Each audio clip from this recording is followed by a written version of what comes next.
Manifesting my dream hair challenge day 2 out of 365. രാവിലെ എഴുന്നേറ്റാൽ ഉടനെ കാണുന്ന എൻ്റെ മുടിയുടെ അവസ്ഥ ഇങ്ങനെയാണ് കേട്ടോ.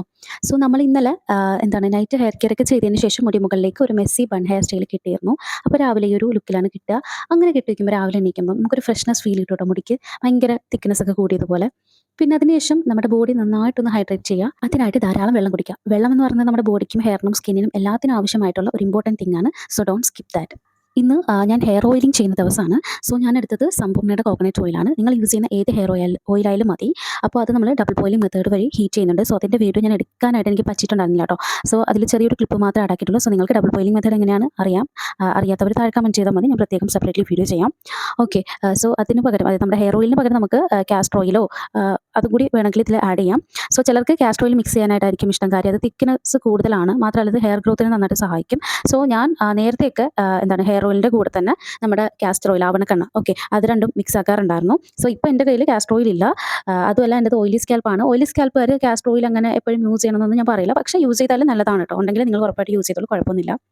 സോ നമ്മളിപ്പം ഓയിൽ ഡബിൾ ബോയിലിംഗ് മെത്തേഡ് വഴി ഹീറ്റ് ആക്കിയിട്ടുണ്ട്. അതിലേക്ക് നമ്മളിനി ഒരു ഐറ്റം കൂടി നമുക്ക് മിക്സ് ചെയ്യണം. സോ അതിന് മുന്നേ ഞാൻ എൻ്റെ ഹെയറൊക്കെ ഒന്ന് ഡീറ്റാങ്കിൾ ചെയ്ത് ഒന്ന് കോംബ് ചെയ്ത് വെച്ചിട്ടുണ്ടായിരുന്നു കേട്ടോ. അപ്പോൾ നമ്മുടെ ഡബിൾ ബോയിലിംഗ് മെത്തേഡ് വഴി ഹീറ്റ് ആക്കിയിട്ടുള്ള നമ്മുടെ ഓയിലിലേക്ക് നമ്മളിനി ഒരു വൈറ്റമിൻ ഇയുടെ ക്യാപ്സ്യൂള് പൊട്ടിച്ചു വയ്ക്കണം. എന്നിട്ട് നന്നായിട്ടൊന്ന് മിക്സ് ചെയ്യണം.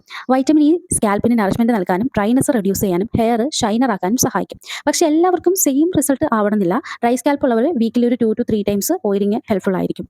ഓയിലി സ്കാൽപ്പ് ഉള്ളവർക്ക് ഒരു 1 or 2 ടൈംസ് വീക്കിലി മതി. Too much oiling pores clog ചെയ്യാനും ഡാൻഡ്രഫ് കൂട്ടാനും ചാൻസ് ഉണ്ട്. സോ ഡെയിലി ഓയിലിംഗ് എല്ലാവർക്കും നെസസറി അല്ല. Light oiling is okay, but heavy oil every day sometimes scalp build-up ഉണ്ടാക്കും. സോ ഡാൻഡ്രഫ് കൂടാനായിട്ട് ചാൻസ് ഉണ്ട്. ഓവർനൈറ്റ് ഓയിലിംഗ് ചിലർക്ക് വർക്ക് ചെയ്യും. പക്ഷേ ഓയിലി സ്കാൽപ്പ് അല്ലെങ്കിൽ ഡാൻഡ്രഫ് ടെൻഡൻസി ഉള്ളവർ ലോങ് അവേഴ്സ് ഓയിൽ വെക്കാതിരിക്കുന്നതാണ് ബെറ്റർ.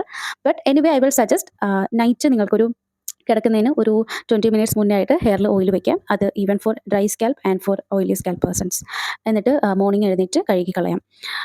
ഇനി coconut oil normally light weight ആണ്. സോ കോക്കനട്ട് ഓയിലാണ് നിങ്ങൾ അപ്ലൈ ആക്കുന്നതെങ്കിൽ നിങ്ങൾക്ക് ഓവർനൈറ്റ് വെച്ചിട്ട് കിടക്കാം. കുറച്ച് നേരം അധികം വൈകിയാലും വലിയ പ്രശ്നമില്ല. പക്ഷേ കാസ്റ്റർ ഓയിൽ മിക്സ് ചെയ്യുന്നുണ്ടെങ്കിൽ നമ്മൾ ഒരുപാട് നേരം ഹെയറിൽ അങ്ങനെ വെക്കേണ്ട ആവശ്യമില്ല. ബിക്കോസ് അത് ഭയങ്കര ഹെവി ആയിട്ടുള്ള ഓയിലാണ്.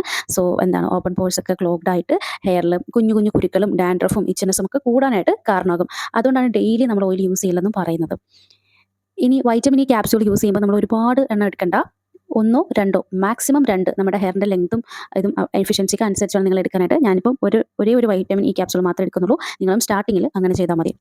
ആൻഡ് ഫസ്റ്റ് ടൈം ആയിട്ടാണ് യൂസ് ചെയ്യുന്നതെങ്കിൽ ജസ്റ്റ് ഒരു പാച്ച് ടെസ്റ്റ് ചെയ്യുക. സ്കിന്നിൻ്റെ ഏതെങ്കിലും ഒരു പാർട്ടിൽ വൈറ്റമിൻ ഇ ടാബ്ലറ്റ് പൊട്ടിച്ചിട്ട് സെൻസിറ്റിവിറ്റി സ്കിന്നാണോ എന്ന് ചെക്ക് ചെയ്തിട്ട് മാത്രം അപ്ലൈ ആക്കാം. യൂഷ്വലി ടീനേജേഴ്സ് മുതൽ അഡൾട്ട്സ് വരെയുള്ള കുട്ടികൾക്ക് നമുക്ക് വൈറ്റമിൻ ഇ ടാബ്ലറ്റ്സ് ഹെയറിൽ അപ്ലൈ ആക്കാം. But if you have scalp allergy or heavy hair fall then consult A doctor or dermatologist. So അതിനുശേഷം മാത്രം ഇത്തരത്തിലുള്ള ഹെയർ കെയർ ചലഞ്ചസ് സ്റ്റാർട്ട് ആക്കാം. May be sometimes because of hormones or any scalp allergy conditions or വേറെ എന്തെങ്കിലും reasons മൂലം നിങ്ങൾക്ക് hair fall, hair growth കുറയുക, അങ്ങനെയുള്ള കുറേ കാര്യങ്ങളുണ്ട്. സോ സിവിയർ ആയിട്ടുള്ള പ്രോബ്ലം ആണെന്നുണ്ടെങ്കിൽ ഉറപ്പായിട്ട് നിങ്ങളൊരു ഡെർമറ്റോളജിസ്റ്റിനെ ഫസ്റ്റ് ഒന്ന് കൺസൾട്ട് ചെയ്യുക. അപ്പം ഇതിപ്പം കാര്യം ഇപ്പോഴത്തെ നമ്മുടെ ഫുഡും ലൈഫ് സ്റ്റൈലും ഒക്കെ വെച്ചിട്ട് നമുക്ക് ഒരുപാട് ആളുകൾക്കും ഒരുപാട് പ്രശ്നങ്ങൾ ഫേസ് ചെയ്യുന്നുണ്ട്, എസ്പെഷ്യലി ഗേൾസ്. സോ അതുകൊണ്ടാണ് കേട്ടോ ഞാൻ ആ ഒരു കാര്യം കൂടി ഒന്ന് ജസ്റ്റ് ഒന്ന് മെൻഷൻ ചെയ്തത്. അപ്പോൾ ഓയിൽ നമ്മുടെ സ്കാൽപ്പിൽ മാത്രമാണ് ഞാൻ അപ്ലൈ ആക്കുന്നത്. ബാക്കി ഉണ്ടെങ്കിൽ ഹെയറിൻ്റെ ലെങ്ത്തിൽ അപ്ലൈ ആക്കാം. ഹെയറിൻ്റെ ലെങ്ത്തിൽ അപ്ലൈ ആക്കുന്നെങ്കിൽ ഉറപ്പായിട്ടും മോർണിംഗ് എഴുന്നേൽക്കുമ്പോൾ കഴുകി കളയണം കേട്ടോ. അല്ലെങ്കിൽ ഭയങ്കര ഹെവി ആയിട്ട് തോന്നും നമ്മുടെ ഹെയർ.